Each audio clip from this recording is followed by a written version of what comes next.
This is Team 6 Health's presentation. We decided to focus on opioid addiction in Arizona.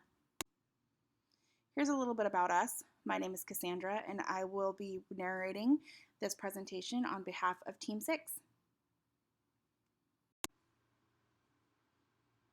If there's one thing you've heard about on social media, on the news, it's opioid addiction. Opioids are a man-made chemical molecular structure with the sole purpose of relieving pain by producing dopamine in excess in the brain. This dopamine in excess creates a feeling of euphoria. It creates a feeling of relief. It helps people feel better. It doesn't actually physically take away pain. It doesn't miraculously fix your broken arm, but it helps your brain forget that it's in pain. This is why it becomes addicting. In the state of Arizona, we've seen this problem grow dramatically in the last 4 years. From 2017 to currently, we've seen 3,400 suspected opioid deaths. We've seen 24,000 suspected opioid overdoses. We've seen 1,500 babies born addicted to opioids. And we've seen 56,000 naloxone doses dispensed. Now, only 15,000 of those have been reported administered, so that's an important note to keep in mind. These affect people from as young as under the age of 18 all the way to the age of 75 and higher, like we saw on the previous slide. It does not discriminate against race or ethnicity. It doesn't care if you have a history of substance abuse or not. It doesn't care if you're from a wealthy family or not. This will hit anybody that gives themselves the opportunity to become addicted to it. When opioids were first developed, inaccurate studies in the 1970s and the 1980s showed that they were not addictive, and in fact were a very good option for treating chronic pain issues. However, like we saw a few slides ago, according to the Arizona Department of Health Services, there have been over 3,000 deaths from 2013 to 2019 due to opioid overdoses. Individuals often underestimate their risk of becoming addicted, or they believe they will feel when the addiction happens. This is not the case. Two paths of origin include prescriptions from when you had a legitimate reason for the opioid medication, but a lot of times you feel that you need the medication for longer than your doctor is willing to prescribe, so you start using your friends, family members, the medicine cabinet, and eventually a dealer. Many times this turns into a heroin use. Here are some statistics that go over heroin in comparison to prescription opioid-involved verified overdoses by age.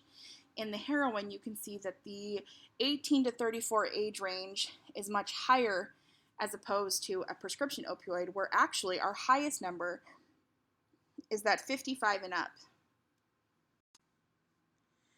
When looking at our population, we really wanted to focus on the state of Arizona for our solution. So here is a map of where we see the most opioids in our state. You can see the Metro Phoenix area is a huge hotspot for it, as well as a small town up there called Kingman, Arizona. That is where I am from.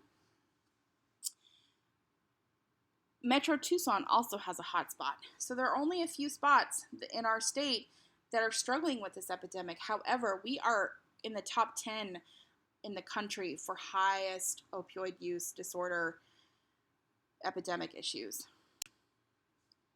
For our human-centered research, we interviewed a variety of individuals affected by this epidemic. For example, we interviewed those struggling with opioid addictions, as well as those who are currently living in recovery. We also interviewed family members of those who've struggled with addiction. We have interviewed doctors and therapists of those who treat individuals struggling with addiction. We had specific questions for each type of demographic, but the total questions that we came up with were 36 in all. We gathered a plethora of experiences that these individuals go through. They're always longing for community and acceptance. They struggle with feelings of self-guilt and feelings of shame. They don't know how to ask for help because they're worried about being judged. A lot of them believe that the addiction wouldn't happen and turn to criminal records, getting arrested. They had fallout from family, friends, and employment.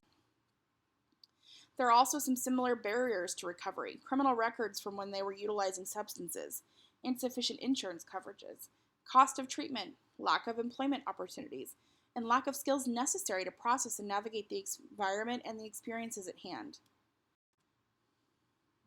We identified these unique experiences, problems, and barriers in various ways. We see that addicts seeking an alternative to opioids experience the same two pivotal moments where there is an immediate need and vulnerability. Taking that first step to admit that there's an addiction and they were seeking help, and the first steps after detox or leaving the initial treatment facility. One of the biggest issues that we found when doing our research was that rehab centers have limited space, and insurance plans, private or otherwise, will only cover a 5-day detox period. This is simply not enough to help somebody live a life in recovery. Individuals are often sent right back to the communities that they came from, without a job lined up, without therapy in place or other supports. If you see this graph to the right, you can see that 60% had public insurance of those who were overdosing between 2017 and 2019. Now, this is for a couple reasons. If you go into an emergency room in the state of Arizona without insurance, the first thing that the admissions hospital staff is going to do is apply for Access, which is our Medicaid. If you're approved, Access will backdate their coverage to the time of service. So that inflates that number by quite a bit. People who don't have gainful employment or who use substances on a regular basis and don't have steady income more than likely will utilize public insurance. Arizona currently has a few plans in place to help prevent this epidemic from growing. Currently, we have an increase in awareness, and we're preventing opioid misuse and abuse. We're improving prescription practices and have harsher monitoring practices. We're reducing the illicit and diversion activities regarding opioids, and we're improving access to treatments. In the end, we're seeing a reduction in opioid-related deaths. But it's not enough.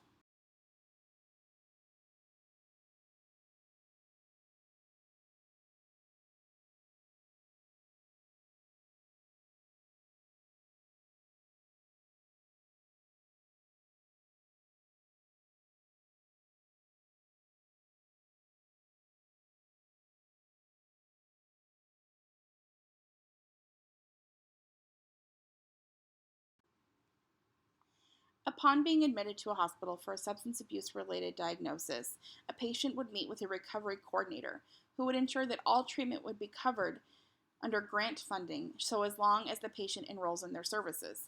These services would go all the way from being admitted to the hospital, all the way through joining a 12-step program and finding a sponsor, and everything in between.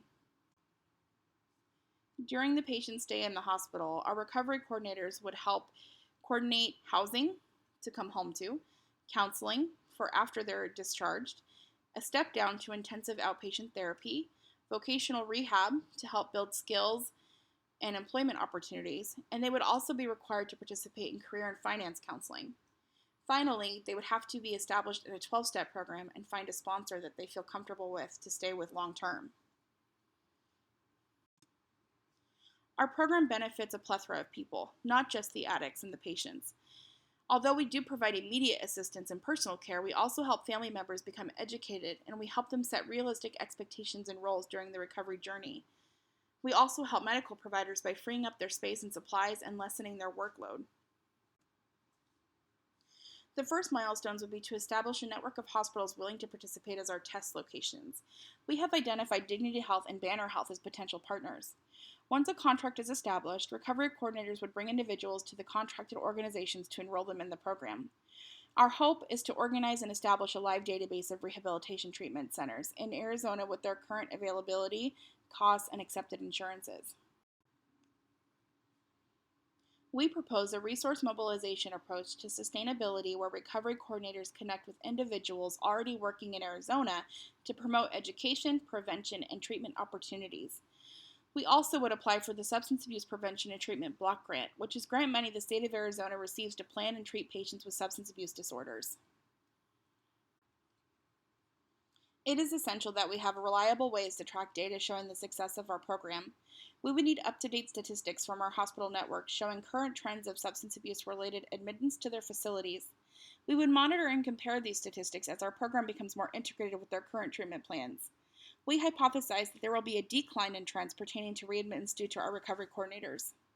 We will monitor data on a quarterly basis, and we will average them out at the end of the fiscal year. Ideally, these numbers will be reviewed first at 3 years and then every 5 years thereafter to ensure consistent results. We will also assess clients individually on an annual basis to evaluate their risk of relapse, and we will continue to look for any gaps in care that we can alter to further support our population. As our solution grows, we expect needing to employ more recovery coordinators as time goes on. Assuming we have success, we would coordinate with other provider networks outside of our trials, which would utilize more grant funding from the state. As our solution spreads across the state, we would implement further recovery-focused programs such as peer support, group therapy, and in-house 12-step programs. We would coordinate care with behavioral health agencies, as well as the Arizona Opioid Assistance and Referral Line, to assist with crisis intervention. We would ensure that our program is up to the standards of the Regional Behavioral Health Authority, also known as the REBA.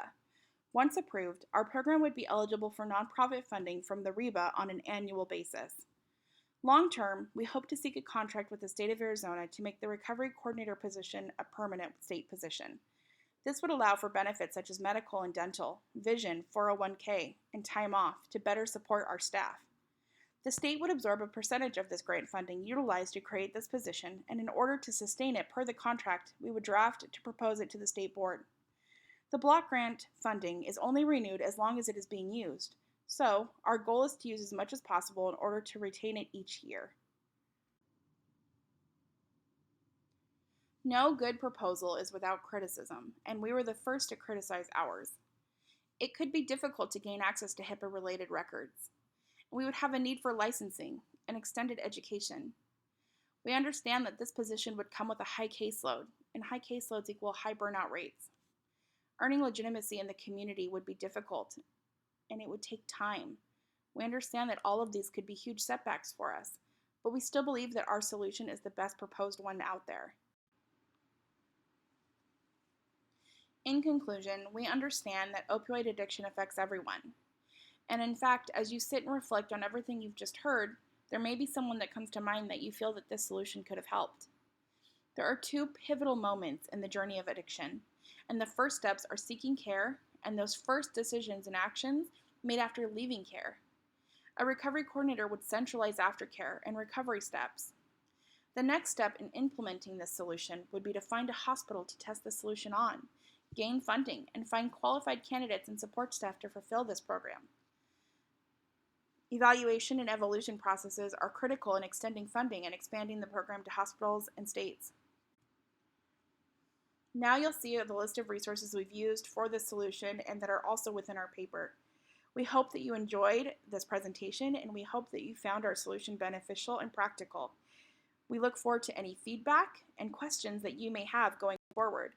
We thank you for your time and your attention to this very important matter. Thank you so much.